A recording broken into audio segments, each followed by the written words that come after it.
90% wonderful. It reduces crime, it reduces so many things. One day, okay, do you know that it's only when, in US, it's only when you enter bus or train that you see somebody holding cash. Every other transaction, if you use Trump as an example, I lived there when Trump was president. He does a lot of things that you begin to wonder.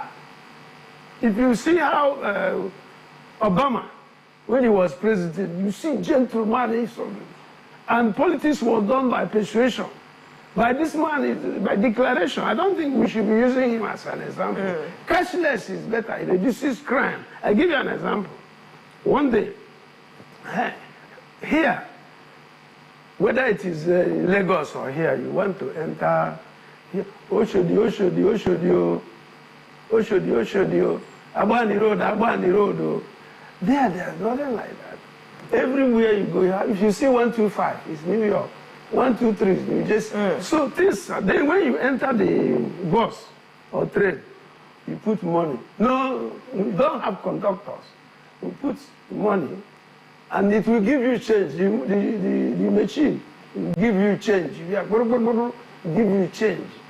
But nobody is carrying money about, because this carrying money about increases the armed robbery and things like that. So cashless is better than going about with money. But finally, make no mistakes about it. The police force in Nigeria, sorry to go back to that, policemen prefer to go to bribe to be posted to the southeast. They go and borrow. I mean, if you posted to Medugri or to Sokoto, you dare not ask anybody. I give you final. No, unfortunately, we're out of time, Barrister. I'm sorry for that. We have to let Mr. Nadi make his point. The question now is, okay, even before we get to that, it's important to always have cash on you. It doesn't matter how cashless society is. Cash would save you, especially in a climate like Nigeria, where network could decide to take you up million at any time to a point where you're just shocked. But let's let you make your final point. My learned friend was talking. Sir, truth is that leave politics. I told you to leave politics because if I also talk about Obama, but let's not go there. So let's learn to, he's the president-elect. You may not like him, but that is who he is. And if he's illegal, if it is unlawful to carry cash in the U.S., believe me, no, can I land, sir? I didn't interrupt you, please. So that's we allow our sentiment and our emotions to take control over us. He is the president-elect of the United States of America. He won electoral college. He won by popular vote. Americans love him and they want him. And period. And that is that's who he is. You may not like him, but that's who he is. And he did not break the law. He carried cash, and he's a good example to use. Because if it is illegal that the Americans shouldn't carry cash, even to that amount that he was paying, he shouldn't carry it, and they should have prosecuted him. Now that's my point. So my point I'm making is that cashless is good, but we also have to look at, let's always localize what works for us. We should not go completely. Jumping the gun. Yeah, we should not go completely cashless. All right, thank you so much, Mr. Nadi. Barrister Zaputa, your final thoughts. I said 90%.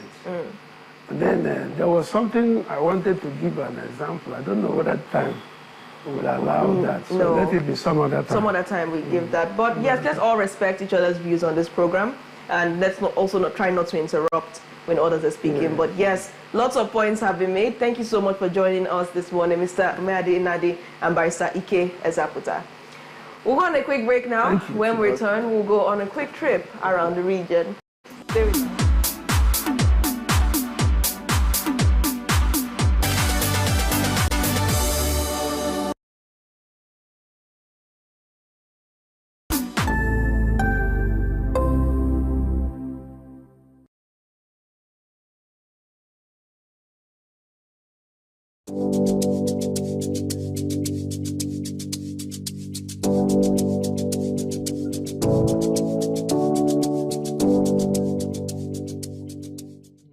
What are your thoughts on the spate of sex for grades in Nigerian universities? This very issue of owing salary should be criminalized. How can they amplify their voices? People don't have evidence. You want to get to know about it? Have to stay tuned right here on Afia Morning Show to get the pulse and the feel of that.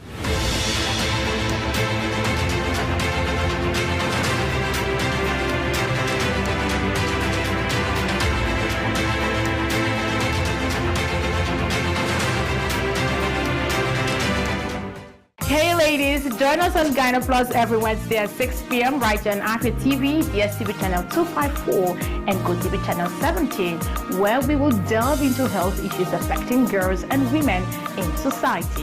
Breastfeeding doesn't even cause blood size. The frequency of breastfeeding means the approach you take to make sure that your well-being is maintained.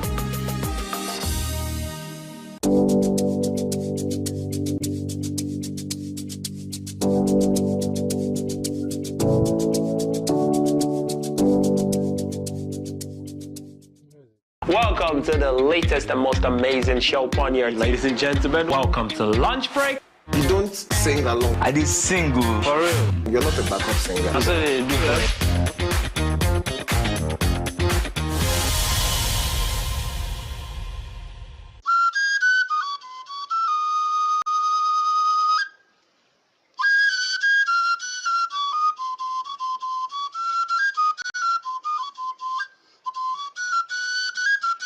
You've often wondered, what does it mean to be Igbo in today's Nigeria? You know, what's the intersections? What are the conversations we're having about our Igbo spirituality, culture? An example is people wearing red cap. You know, everybody wears red cap. Are they entitled to wear it? What does Nzenozo mean? What does Igbo spirituality mean? How have we changed as a society over the last 20, 30, 50, 100 years? Every Thursday, 6 p.m., if you want to know more on libations, as I have a conversation with different people from all walks of life who common thread is being Igbo, or doing business with the Igbo, or living in Igbo land. What does it mean to be Igbo in today's Nigeria? Cheers. And, I need to do this. Let me pour to our ancestors.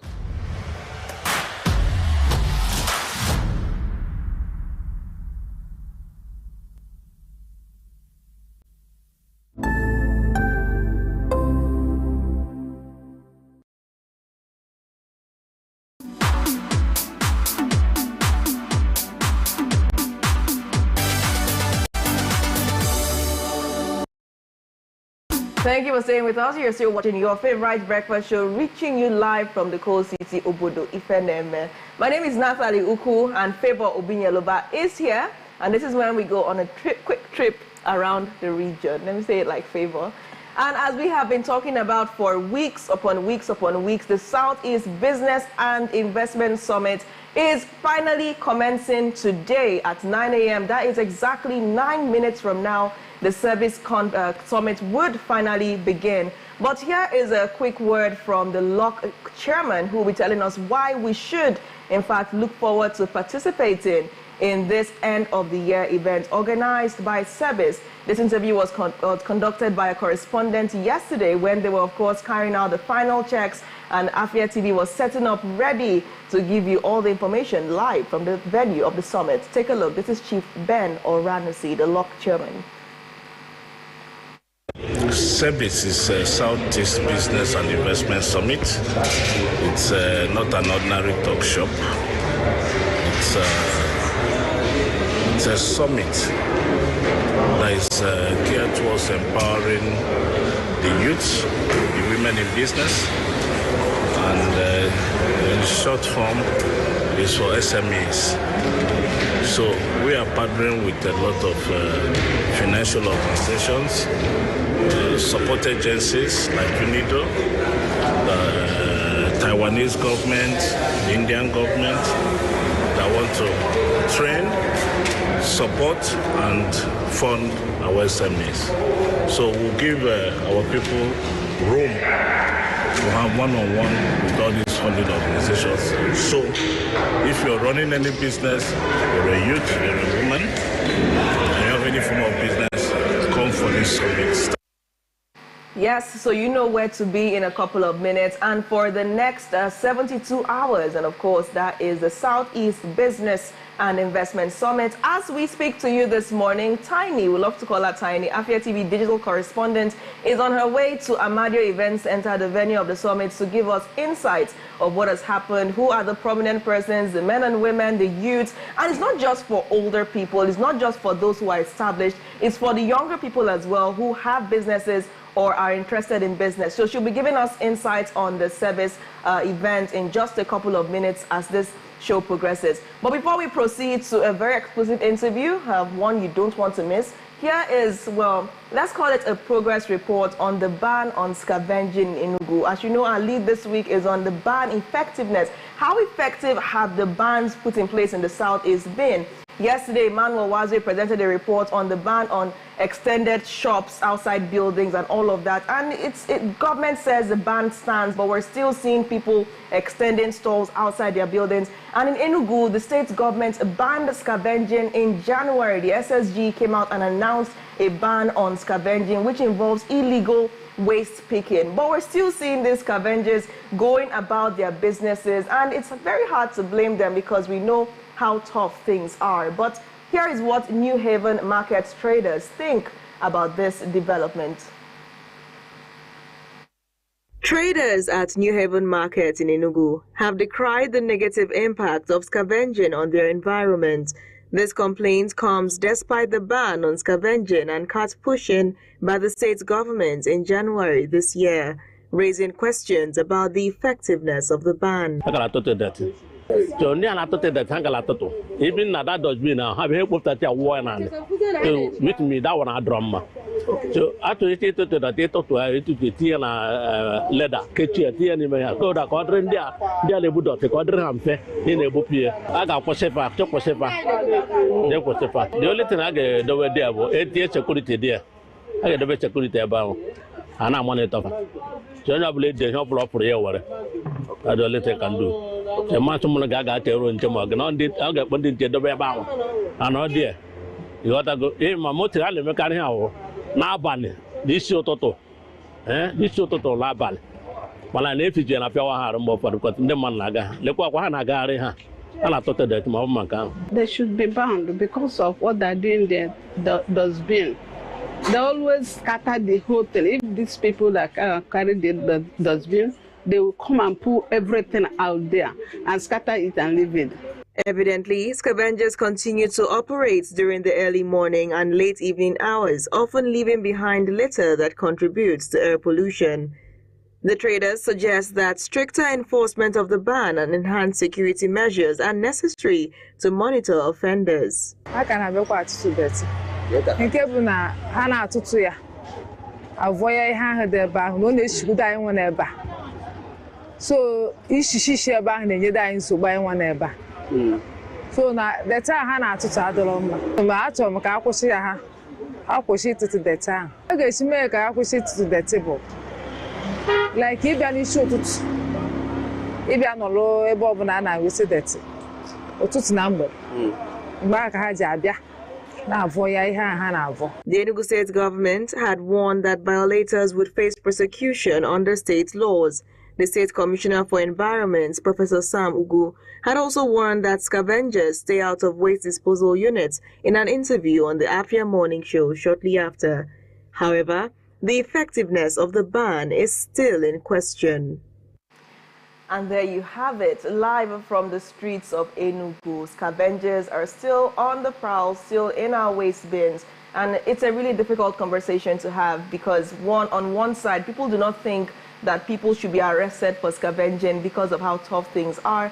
But at the same time, they are littering the environment. They come, they tear up bags, they pour the waste everywhere. And the most important thing is the reason they were actually banned. And that was because they were breaking into people's compounds, stealing what they like to call condemned iron sheets and selling. So they became a security threat. What do you think of this? Wow, that's very, very, very sad. That's one. I think another thing is also the health implications, because you really don't know, for you to be going into, dustbins and all those kind of things, a lot of them, you don't know the diseases that, and we are living in a time where we've seen, well, I say, a comeback of some diseases. We've seen cholera come back. We're seeing a lot of these diseases on the high rise again. They say there's a new variant of COVID-19. So there is a lot of diseases on the rise right now, and I think this is actually going to help a lot because we don't know how communicable these diseases can be. So you're your own minding your business, taking good care of yourself, and someone out there is scavenging, and then before you know it, you contact what you're not supposed to. So security-wise, health-wise, I think this is something that really should be checked. It should be checked. The Ministry of Environment, the Enugu State Waste Management Authority needs to look into implementing this ban. It was viral in January. We had interviews about it. We communicated about it. But now we're obviously seeing that the scavengers are still on the loose and not much is being done to checkmate them, because it's not just about making them lose their livelihoods, but there should be alternatives provided for them. There should be some kind of sensitization done, or they could be used. And Namdi was suggesting back then in January that they should probably be taken to a dump site and they should help sort waste or something, if that's what they're used to and that's what they like to do, because it's really important that we examine why this business continues to thrive. The ecosystem must be massive. They must be taking this waste to someone, somewhere to sell, and they're making some kind of money. But like Favor rightly pointed out, it is dangerous to their health and those of others who are exposed to air pollution as a result of these what we can now call illegal waste picking. But we'll keep following up on it, and hopefully we'll get a comment from the government on what it's doing to ensure proper and full implementation of the ban. We'll take a quick break now. When we return, we're heading over to the diaspora to assess what the Igbo community is up to in Western Australia. The Morning Show returns shortly. This day.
a brand new week and another opportunity for us to gist and me to tell you, bring all the spice, all the things that are hot, trending, and exclusive on social media. Sometimes I know there's constructive criticism. I know that you know how to quote it. So for the people that don't understand, I want to be like, oh, why are you doing this? Please, I'm not a cross-dresser. I'm only doing this because of the money on Facebook. There are some people you need to just tell the truth brutally. Let it hurt them. Give it hot. Afia TV official, exclusive every weekday on Afia TV.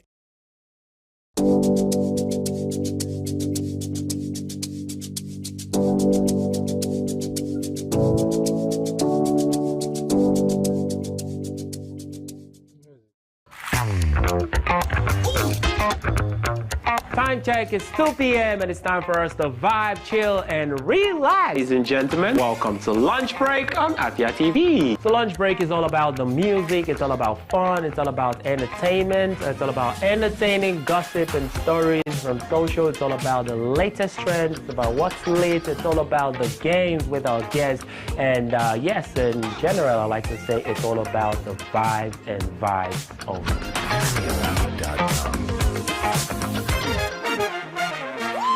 Welcome to Afia TV, your go-to channel for excellent news and incredible shows that keeps you IEI, that is, informed, entertained, and inspired. Need a break? Ladies and germs, welcome to Lunch Break on Afia TV. Join Choco to vibe and chill on Lunch Break at 2 p.m. for the latest trends in music and entertainment. Not like I have big money.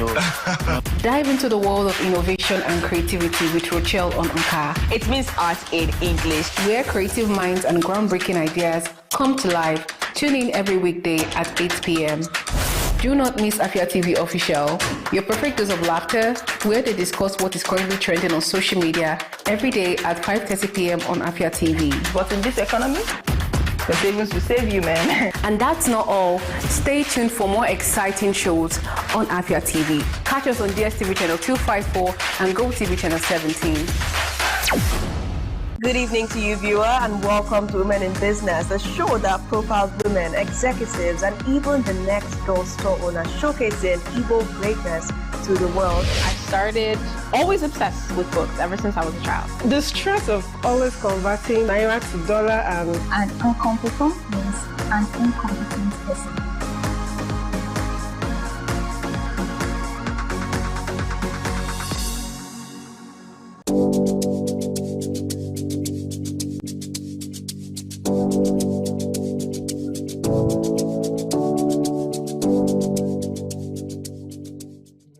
What are your thoughts on the spate of sex for grades in Nigerian universities?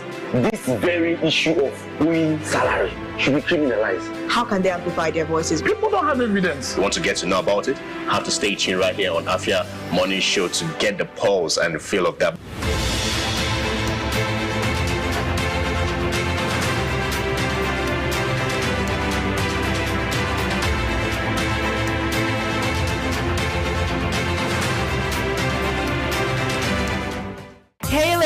Join us on Gyna Plus every Wednesday at 6 p.m. right here on Afia TV, DSTV channel 254, and GoTV channel 17, where we will delve into health issues affecting girls and women in society. Breastfeeding doesn't even cause blood clot.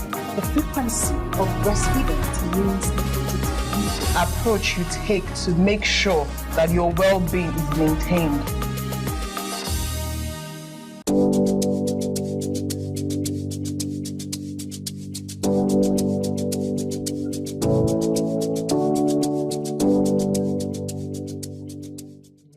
Welcome to the latest and most amazing show on here. Ladies and gentlemen, welcome to Lunch Break. You don't sing along. I did sing good. For real. You're not a backup singer. That's what they do.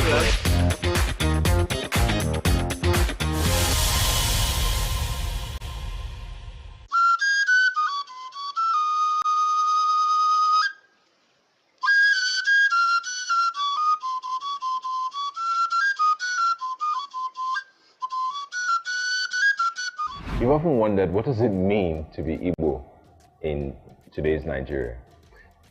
You know, what's the the intersections, what are the conversations we're having about our Igbo spirituality, culture? An example is people wearing red cap. You know, everybody wears red cap. Are they entitled to wear it? What does Nzenozo mean? What does Igbo spirituality mean? How have we changed as a society over the last 20, 30, 50, 100 years?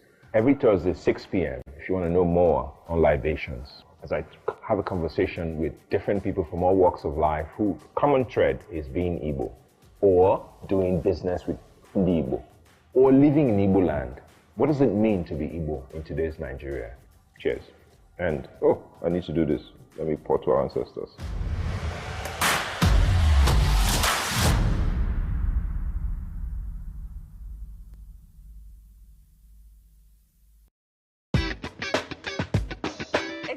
Chill and relax. Ladies and gentlemen, welcome to Lunch Break on Afia TV. So Lunch Break is all about the music, it's all about fun, it's all about entertainment, it's all about entertaining gossip and stories from social, it's all about the latest trends, it's about what's lit, it's all about the games with our guests, and yes, in general, I like to say it's all about the vibes and vibes of AfiaTV.com. Welcome to Afia TV, your go-to channel for excellent news and incredible shows that keeps you IEI, that is, informed, entertained, and inspired. Need a break? Ladies and germs, welcome to Lunch Break on Afia TV. Join Choco to vibe and chill on Lunch Break at 2 p.m. for the latest trends in music and entertainment. Not like I have big money. Dive into the world of innovation and creativity with Rochelle on Anka. It means art in English. Where creative minds and groundbreaking ideas come to life. Tune in every weekday at 8 p.m. Do not miss Afia TV Official, your perfect dose of laughter, where they discuss what is currently trending on social media every day at 5:30 p.m. on Afia TV. But in this economy, the savings will save you, man. And that's not all. Stay tuned for more exciting shows on Afia TV. Catch us on DSTV channel 254 and GoTV channel 17.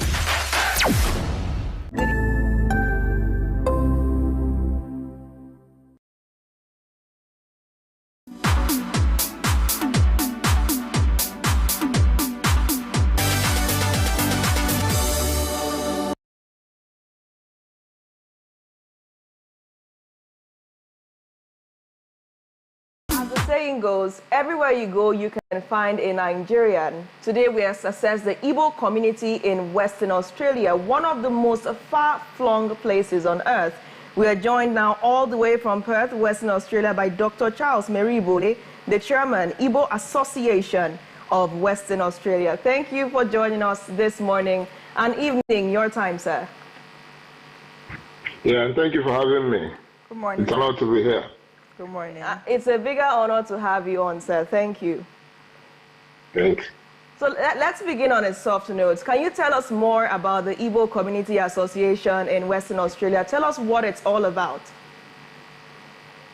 Well, the Igbo Association of Western Australia is an association bringing all Igbos together in Western Australia. As you know, Australia is quite a far place from our motherland, Ali Igbo. So we all came here mostly as, I would say, economic migrants, but we equally find it that it's important for all of us to come together, to be together, and to form a union, to foster both our tradition, be there for each other, and make sure that our culture transcends between us, after us, and we can hand it over to our children. So that's the whole idea of the Igbo Association of Western Australia. So we're here to promote our Igbo culture. We're here to foster unity. We're here to make sure that our language does not die. Well, so that is much I would say about the association. And we've been here for over a decade. It's quite registered. And the whole of Western Australia knows that we exist because we make things happen. Well, that's really beautiful to hear. I mean, over a decade, that's a long time. And you said two very key things, and I think I want us to piggyback off of what you've said. You said the language does not die. You mentioned something about the culture. So tell us about the language, you know, how is it being fostered, especially the children, because I know for the most part, most of the people in the community probably were in Nigeria before they migrated, so they definitely know one or two things about the language.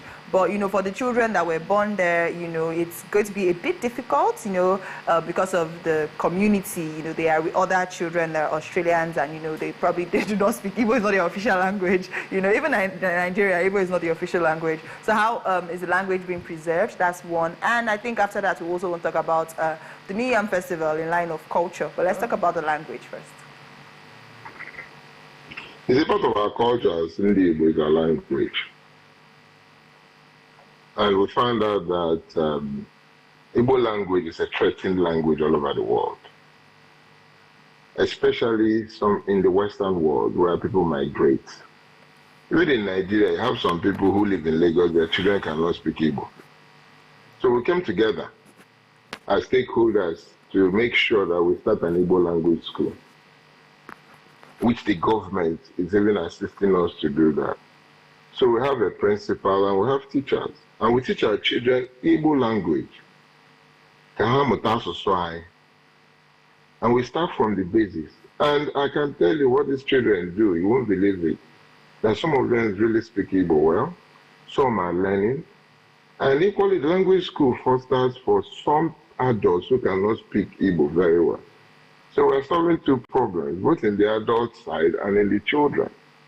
Recently, Asusu Igbo now is recognized as a language in Australia people now use as in a point system to get permanent residence. So you can either speak English or speak Igbo. So that's to show you how much we have tried to entrench Asusu in Australia to be recognized in Australia. Australia knows that Igbo is a language spoken by an ethnic group in Australia.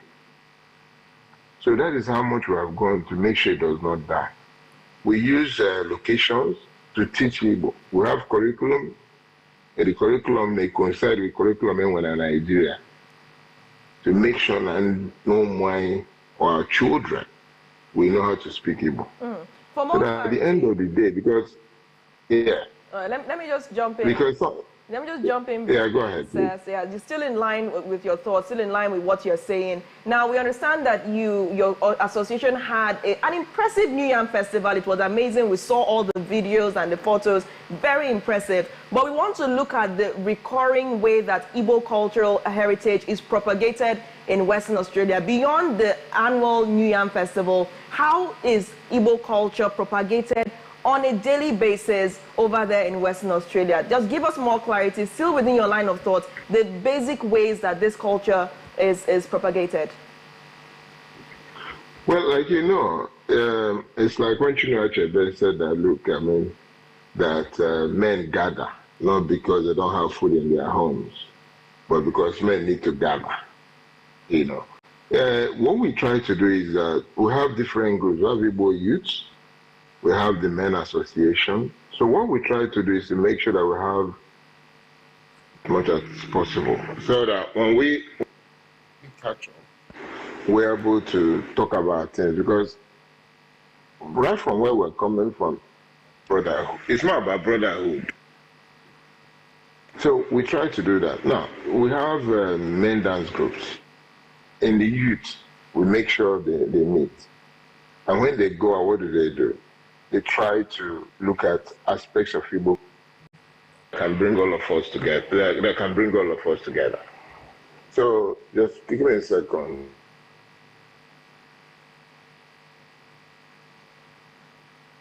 Well, I think it's still trying to refresh it, but I think it's something really commendable, Favor, that this is happening. I mean, I never would have thought that we'll be able to cross over all the way to Australia and even find that Igbos are doing a lot in Western Australia. Speaking to Joshua yesterday, who is currently, over in Germany, he said that there are so many Igbos who run thriving pharmaceutical companies right there in Australia, and even spare parts. So a lot of Igbo people are over there doing their businesses, and they actually supply a lot of those products back here to the Southeast. So, you don't know what you don't know until you know what you don't know. That's the line for that. I think one of the things that's always really mind-boggling for me is the fact that you're still, and I'm going to use Mr. Joshua as an example, you're still able to import what it is that you do here and still do it well. In the sense for Mr. Joshua, tourism, hikers trail, and I still see that he still goes on hikes there. He still able to build a community there, and that's really beautiful, because for some people, what they do here in Nigeria, when they want to migrate, they're like, oh, let them find something else to do, which is good. But the fact that you can really carry what it is you're doing here and be able to do it, like you said, we have people that have big pharmaceutical companies there as well, and then they still, importing it, or rather exporting it back to Nigeria, having that same connections and all of that.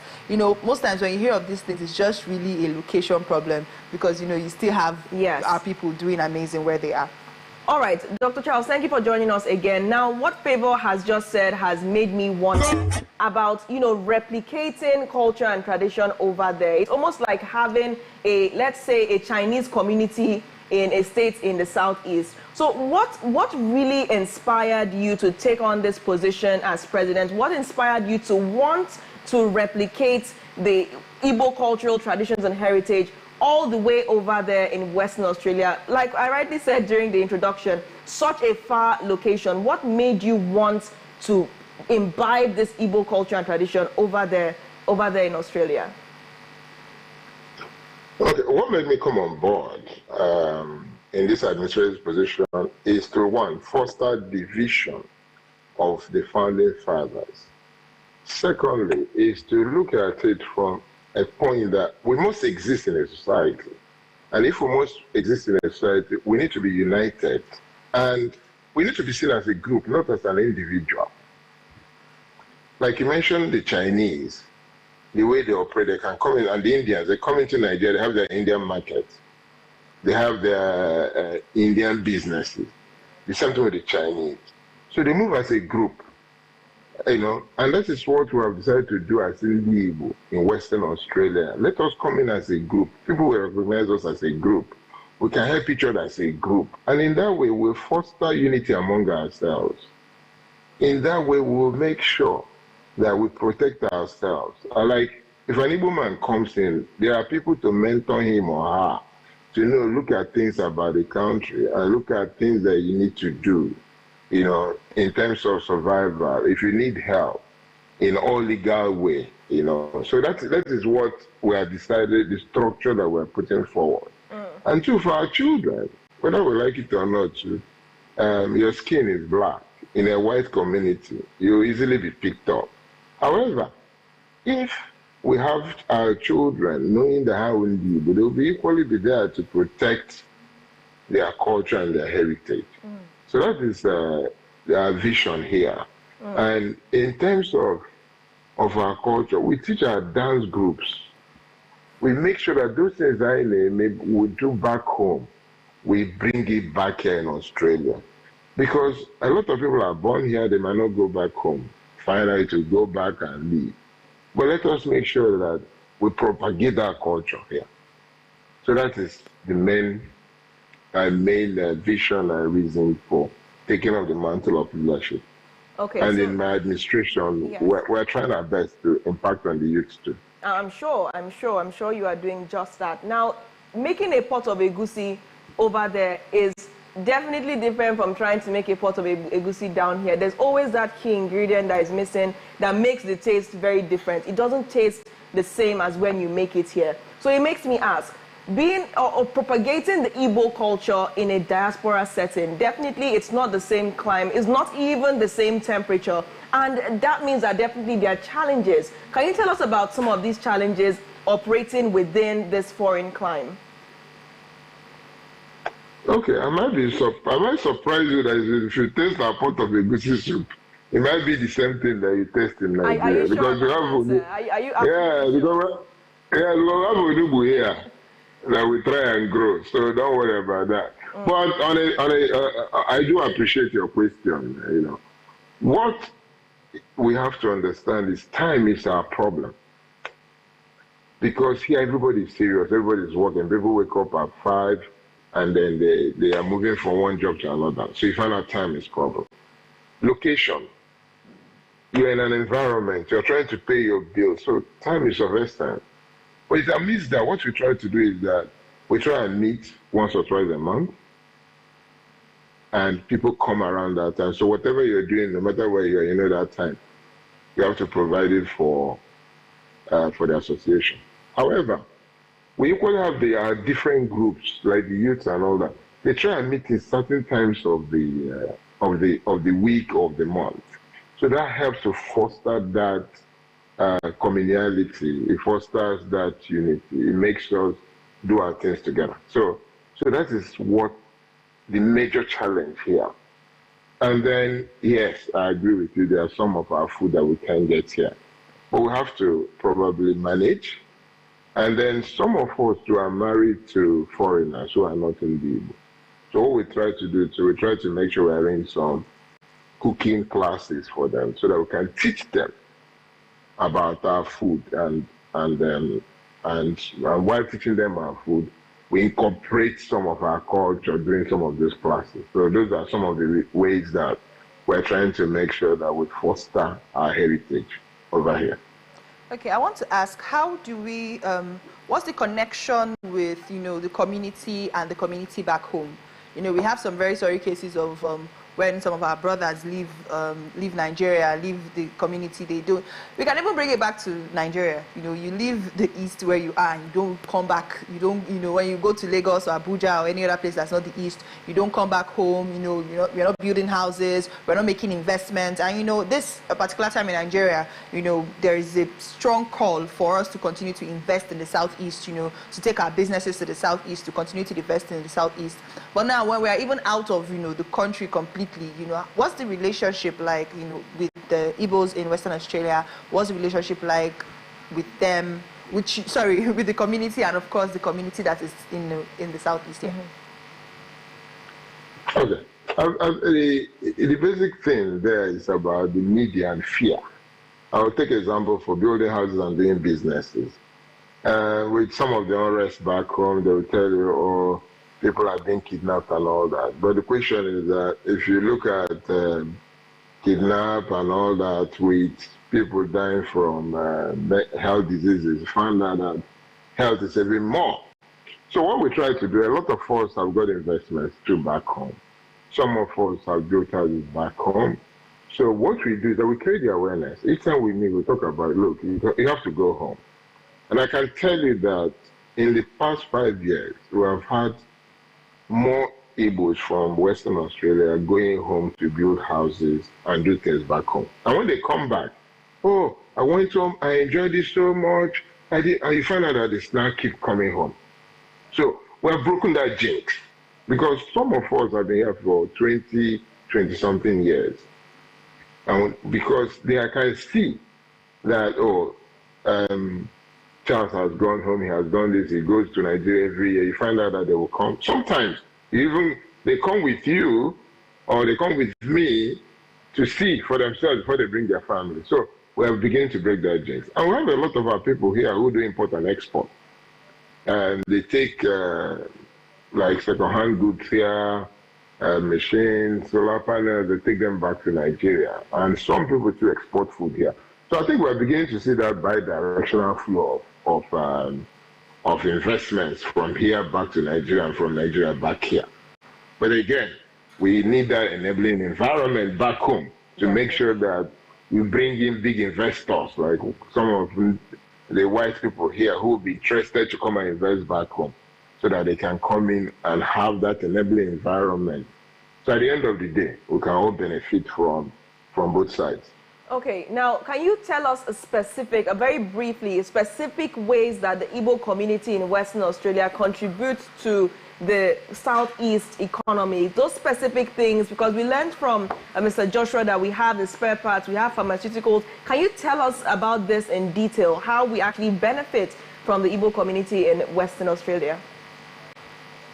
All right, so in a couple of ways. First of all, we have some of us here who are businessmen, and they have links in Nigeria, and we have one or two prominent Igbo men who come here to import pharmaceuticals.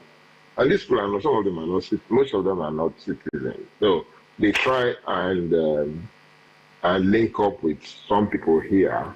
And what we do is that we can verify and say, look, this person you can do business with, this person you cannot do business with.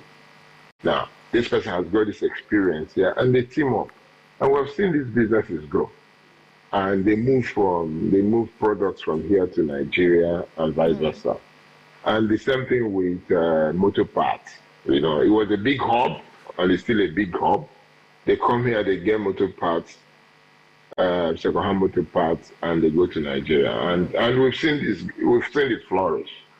All right. And then, but what the association does is that when some of these people come here, they will become a conduit of verification of the people they do business with. And we try to make sure too that we have those enabling environments for them. Yeah, so that's what we try to create. All right, great. On a final note, I mean, we're out of time. I wish we could continue speaking about this because there's so much that we still need to know. What does the Igbo community in Western Australia think about the situation down east? Is the Igbo community impressed with the activities of the governor? Is it impressed with how things are progressing? Or does it still feel that there's still much left to be desired? We know the situation in Nigeria. I'm not a politician, but I will say this, and I say this everywhere we go. And we discuss about Nigeria. The truth of the matter is that every woman wants to go back home. That's the truth of the matter. But you know, when people stay overseas, they're here, like I said, economic migrants. So they look at their money they make, and most of those monies goes back home. In terms of our governors, we've seen the political situation in Nigeria. Every day you open up the news, it's all about embezzlement. Like I said, I'm not a politician. But what we want is we want our politicians to make sure that Igbo, Ali Igbo, is secured. So that even when we bring our investments, they are safe. Security is our biggest issue, to make sure that the place is secure. So that awareness, when we go, we say, look, you can bring your business back home. Then secondly, to make sure too that businesses, registering businesses, doing businesses will be more simple, because a lot of us are more digitalized. So that when we come home, some of the things that we see here, we can actually go back home and do it. Like, I'm impressed with my state governor. I'm from Afia State, and he's been doing a wonderful job in Afia State. And so I'm not saying one governor is better than the other, but I think it's important that our governors understand that they have a service to the people. Both people not in Nigeria, people outside. Because look, at the end of the day, we can actually bring in a lot of foreign exchange and make sure that Igbo land, the whole of Ali Igbo, transforms. And that's the major thing that we want our politicians to do for us, because they represent the people, not themselves. All right. Thank you so much for joining us this morning, sir. It was truly a pleasure having you, and we'll definitely continue to water this connection. We'll cross over to you from time to time, and good looking out for the event, the New Yam Festival. It was amazing. Unfortunately, due to some technical difficulties, we can't have the footage up on screen right now. But if you want to see how the New Yam Festival went in Australia, do also check us out on social media. This is to our audience. Check us out on social media, on X, at Afia TV Official, and you'll get all the, like they call it, JPEGs and videos of the New Yam Festival. Thank you once again, Dr. Charles Meribole, Chairman, Igbo Association of Western Australia. It was a pleasure having you on, sir. Thank you. And thank you for having me. We'll take a quick break now. When we return, we'll check with Tiny at service. Do stay with us.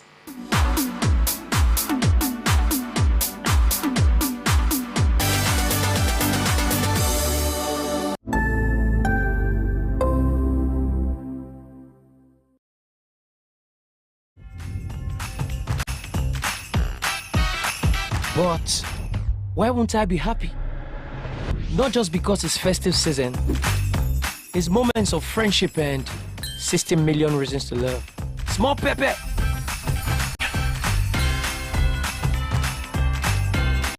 Babes, this dress is given. Don't forget the earrings. Those are 2 reasons already.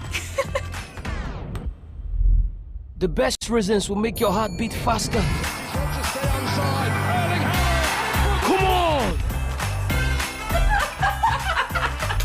and make every laugh worth it.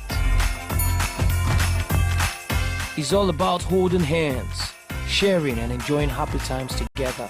Have more reasons to be happy with Naija dramas, football, and more smiles on DSTV this festive season. DSTV, your home of entertainment. Southeast Business and Investment Summit Group, in collaboration with Southeast Chambers of Commerce, Industry, Mines and Agriculture, and Enugu Economic City Development FZE, cordially invite the public to the maiden edition of Southeast Business and Investment Summit SEBIS. Theme: Remaking Southeast as Economic Powerhouse. Attending will be global business leaders, entrepreneurs, institutions from across the world, key government officials, and leading members of the academia. From December 11th to 13th, 2024, at Amadi Event Center, Enugu, by 9 a.m. each day. Opening ceremony to be chaired by His Majesty Igwe Nemeka Achebe Abogidi, Obi of Onitsha. Summit speech to be delivered by Dr. Ngozi Okonjo-Iweala, Director General, World Trade Organization. Keynote speakers include Dr. Chaso D, DG CEO Smedan, His Excellency Isaac Ken Parashina, Kenyan High Commissioner to Nigeria, His Excellency Dr. Jakaya Kikwete, former President of Tanzania, Senator Eninaya Baribe, founder, Made in Aba Trade Fair. Over 2,000 investors, 500 women in business, 500 youth entrepreneurs are expected to participate at this historic event. Sponsored by Enyimba Economic City, Lion Business Park, Sesima, Abuja Chambers, among others. United Nigeria Airlines is official airline of the summit. Be there and take advantage of this rare global opportunity. Signed, Dr. Ifedi Okwena, Executive Secretary, Chief Ben Oranusi, Chairman, LOC for SEBIS.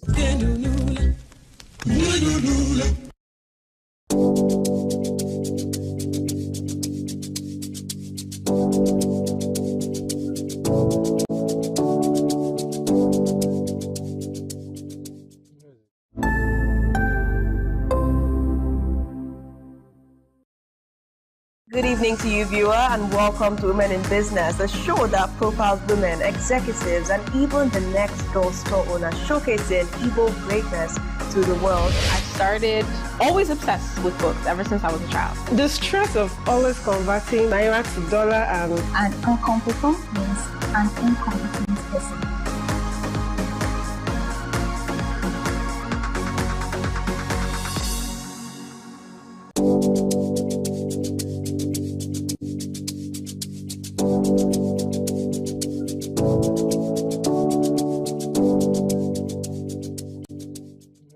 What are your thoughts on the spate of sex for grades in Nigerian universities? This very issue of owing salary should be criminalized. How can they amplify their voices? People don't have evidence. You want to get to know about it? Have to stay tuned right here on Afia Morning Show to get the pulse and the feel of that.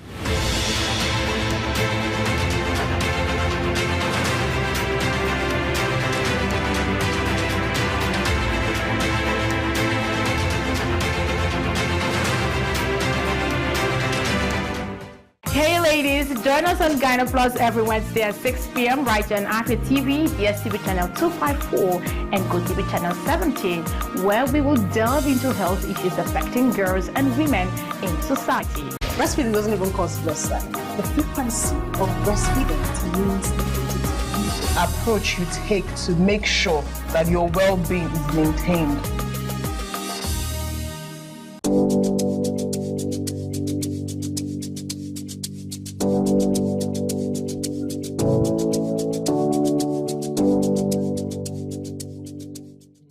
Welcome to the latest and most amazing show on here, ladies and gentlemen. Welcome to Lunch Break. You don't sing along. I did sing, good. For real. You're not a backup singer. That's what they do.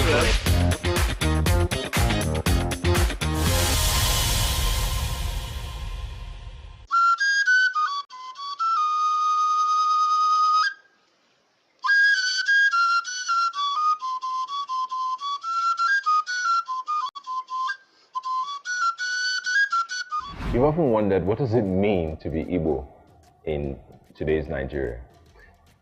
You know, what's the intersections? What are the conversations we're having about our Igbo spirituality, culture?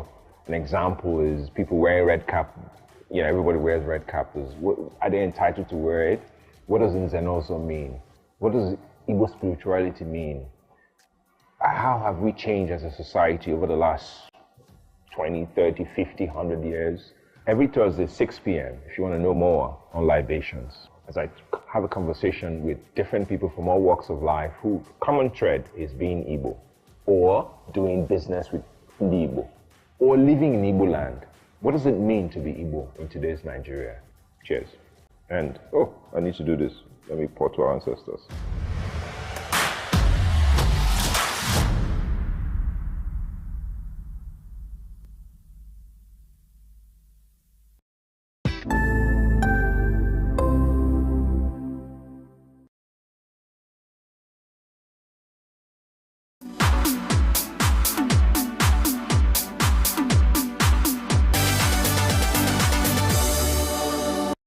Thank you for staying with us, and we do apologize for that rather long break. We're still trying to cross over to Tiny, doing all the technical things, but we're almost all set, and we'll see what's going on currently at the Southeast Business and Investment Summit. But joining us now in the studio are the most, I say, the cutest people I've ever seen. They are students of Evergreen School, Enugu, who would be participating. In fact, one of them is a licensee for the TEDx Evergreen School Youth. And this is really exciting for me because I've not really seen such young people getting involved in the TEDx talks, but we're seeing something new. And of course, Evergreen is, should I say, is spearheading this idea right here in Enugu State. And of course, they're also here with the CEO of Evergreen Schools, Enugu, Barrister Doris Chinedu Okoro, Annie Josie, TEDx Evergreen Youth Child Licensee and Commissioner for Assembly Duties, Evergreen Schools, as well as Kayla Oda, who is the governor of Evergreen College. Pleasure to have you three on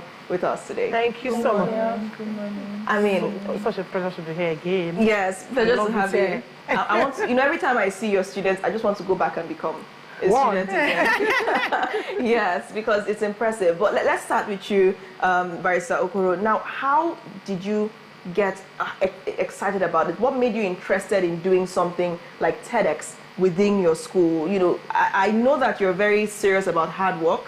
You always preach the message of hard work in school. Hard work, hard work, hard work. And I know this because my little brother attended the school and he's doing quite well as a result of that. But what made you want to start? It's a creative idea. What inspired it? Okay, you know, TEDx is just about an event organized locally, but you have to get the TED license. So when you organize it, and it's just an event to spark up conversation. You know, these conversations are usually, speakers come with ideas which they use their personal experience to embellish, and at the end of the day, you find yourself being motivated, being inspired. And I realized that in school, we always talk about, like you said, we talk about hard work. You know, and sometimes we've taken it a bit higher by telling them, you can be more, you can be this, you can be that. However, sometimes the children feel like adults are talking. I can be more, I can't even see what more I can be. So I started thinking about what if we can get an opportunity to organize an event that can inspire and motivate them. And the thought of TEDx, because TEDx is a global event, so it's an event that has a lot of policies and must be done well. So we now said, okay, we just don't do anything anyhow. Let's try and get it right. And when the idea of TEDx came up, we started looking at how do we get a license. And by the time we went through it with Josie and got the license, the next thing was who is going to come on board to speak, you know, so that we get them motivated. I want to wait till I would love to explain to you the people that are coming on board for this TEDx event. So the whole idea is to motivate the young ones, to inspire them, to show them how to become more, to show them they can actually start solving global problems right now. They don't have to wait to grow up. The world is simply seeking for problem solvers. That's what we want. The world is looking for people that will solve problems, not people that know English and math. So we need to put them on stage to know that they can solve what problem. I'm happy to hear that the world is not looking for people that know maths. Not English and maths anymore, problem solvers. That's really beautiful to hear, because when we hear about TEDx, TEDx events, I hear of from universities. You know, so when I saw TEDx Evergreen Schools, I was like, this is a secondary school. I mean, if I'm not mistaken. So this is very beautiful that we are now, you know, I've not heard of any other secondary school that is, you know, hosting a TEDx event yet, and probably this might be the first in Nigeria. Okay. So, is it the first in Nigeria? I don't know about Nigeria, but I know it's first in Southeast. In the Southeast, yes, definitely first in Southeast, and I don't think I've heard of any other place in Nigeria. But this we have the headline already. Evergreen Schools host first TEDx event in Southeast, and the crowd goes crazy. I mean, this is really beautiful. But Josie, you're the one you're the TEDx licensee. Yeah. Tell us about that. How did that come about? Okay, so basically, the procedure, everything, it was quite vigorous. But when I heard, yeah, okay, I'm going to be the one to do this, and yes, I'm the first person to do this in Evergreen Schools. And honestly, I felt that it was going to be something hard that it was going to be something that I cannot do. But with the school supporting me, I barely felt the weight. I barely felt any pressure. So honestly, I would just give the thanks to God. All right. It's spoken like a true politician. Exactly. I mean, I have to ask, how many times did you rehearse that in front of your mirror? I have not rehearsed at all. Oh, that's perfection. Excellent. Okay, let's come to you, Kayla. Now, what is your role in this TEDx youth event? Are you going to be speaking? Are you facilitating? I mean, as governor. I mean, I also want to know what's it called? The job requirements, or just your job description as a governor. We'll get to that, but let's okay. So first of all, I'm a TEDx speaker, and part of my goal as a TEDx speaker is to convey a message to my crowd, to boost the conversation, to sprout an idea, give them a motivation to make a change. This TEDx speech is not about, the speech is not about us, it is by us. We are to convey a message to the crowd, give them a boost of emotions, give them a motivation to move forward. And as a TEDx speaker, my major goal is to inspire my audience. I mean, you're already doing so well already. I feel inspired. You see, people really underestimate this. You have to get up, everybody watches you, you walk to the stage, you stand, and you're looking at and stand on that red spot. So they have the rest they put the lights on you. They put the lights on you. So how does it feel raising such excellent students who can actually come out and begin to speak like this? And, being a part of this at such a young age, how does it make you feel? Honestly, I don't know. I think I need another verb that is not happy.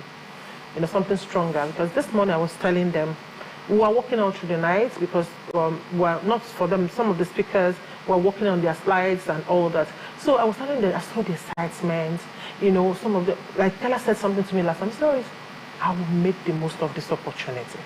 That made my day. So I will make, this is a rare opportunity. I'm going to be a TEDx speaker. It's going to be in my LinkedIn account. I'm going to be standing on that rest spot. That's for me. I told myself, I have to achieve my goal.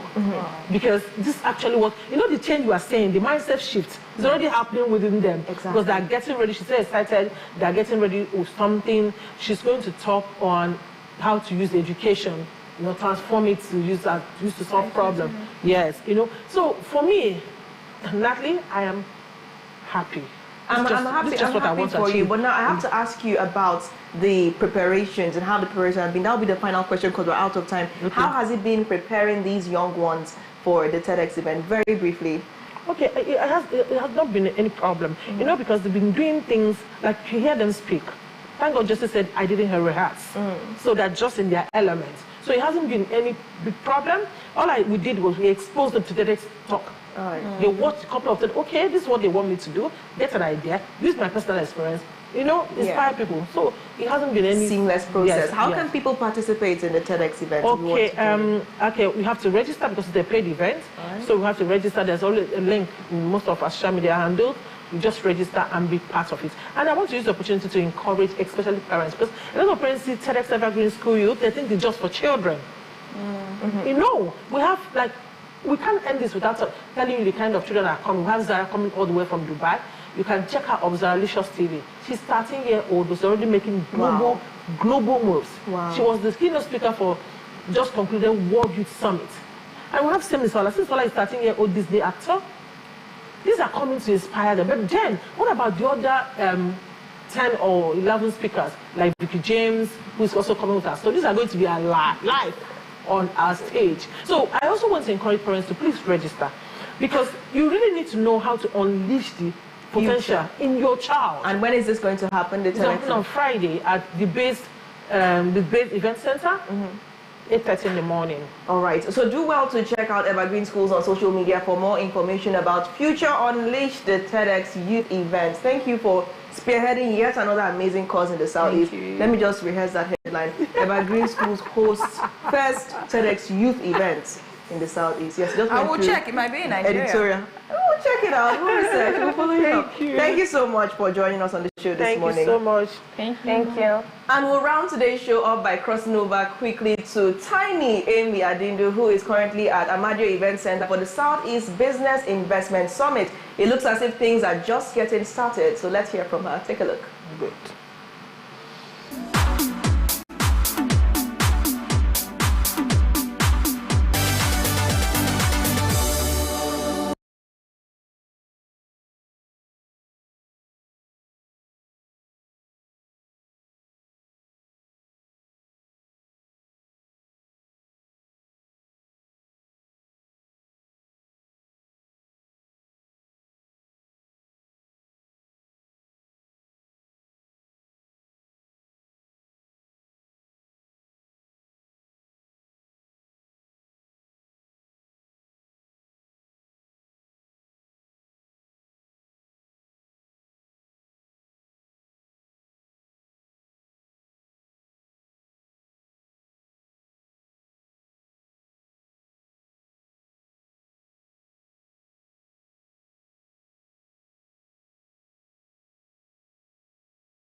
Good morning and welcome to Southeast Business and Investment Summit happening here at Amadio Enugu. Yes, you can see like the noise behind me. People are just coming in. We are still setting up and they are registering and having a good time. So what is the Business Investment Summit all about? Well, it's a lot of things.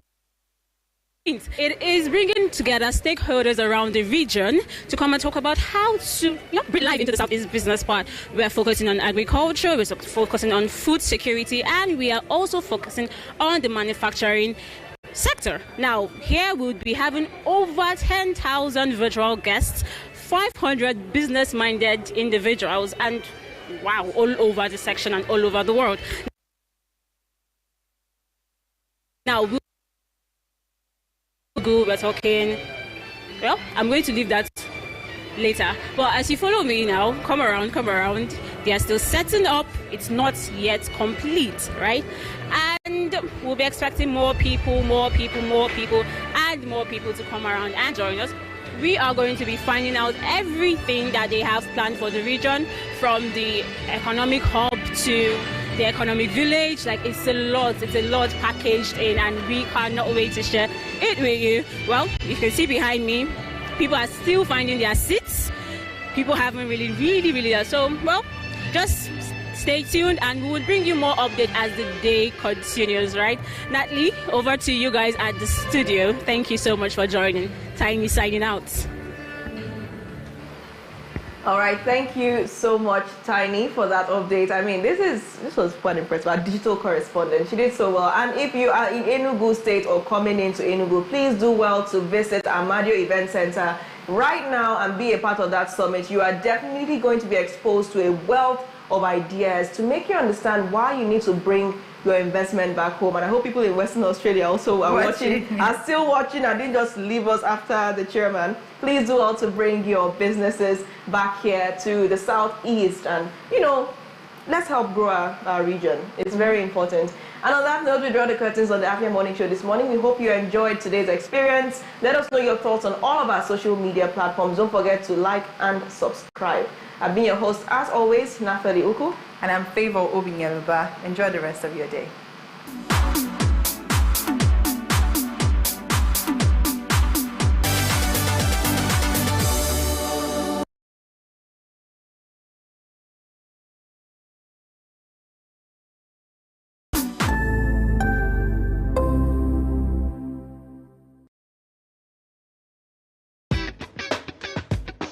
It's a brand new week and another opportunity for us to gist and